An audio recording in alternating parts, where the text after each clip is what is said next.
जबकि अपने लिए फार्मूला दूसरा हो कि आप खुद 126 दिन का धरना देकर इस पार्लियामेंट पर काबिज हो चुके हैं और हमारे लिए ये पाबंदियां हैं। क्या ये पाबंदियां हमें पीछे हटा देंगी? क्या हम मैदान छोड़कर भाग जाएंगे? क्या हम इक़्तिदार के लिए आए हैं? क्या हमारा सियासी एजेंडा है? तो जालिमों डरते क्यों हो? आओ मर्द के बच्चे बनो और बैठकर बात करो और मसले हल करो।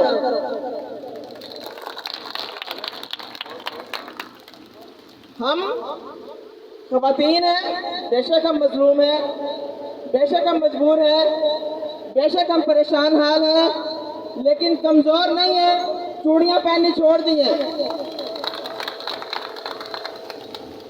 बहादुरी से फेस करेंगे। आपने यहाँ पर मुख्तलिफ अशियाए खुर्दनोश फरोख्त करने वाले जो लोग थे उनको आने से रोक दिया है। आपने पानी बंद कर दिया है। आपने कोई छांव का इंतजाम नहीं किया हमारे लिए। आप समझते हैं कि ये सड़कें आपकी जागीर हैं। आपने हमारे बहुत सारे काफिलों को बाहर रोका हुआ है परेशान करने के लिए। तो कान खोलकर सुन ले, हम न रुकने वाले हैं, न पीछे हटने वाले हैं, न भागने वाले हैं, न मैदान छोड़ने वाले हैं। हम वो ख़वातीन हैं जिन्होंने तुम जैसे मर्दों को पैदा किया है। हम कैसे पीछे हट सकते हैं? जीना होगा, मरना होगा, जीना होगा, मरना होगा। आवाज नहीं आ रही मुझे। जीना होगा, मरना होगा, जीना होगा, मरना होगा।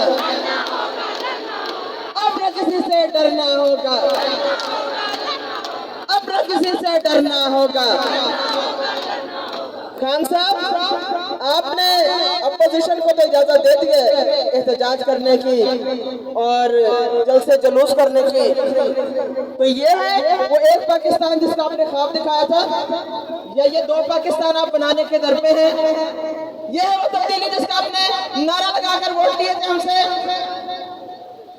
ये है वो रियासत मदीना? आपको ये नजर नहीं आ रहा? आपको बुशरा बीबी ये बताती है कि आप वज़ीर आज़म बन गए, तो बुशरा बीबी आज आपको बता दे कि ये मुल्क के कोने कोने से ख़वातीन अपना हक लेने के लिए आपसे आई हुई हैं, इनको हक दो।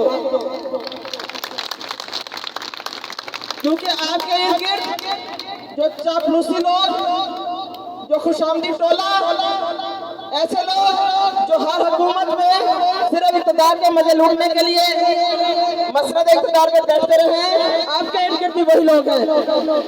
आप कैसे करप्शन का खात्मा करेंगे?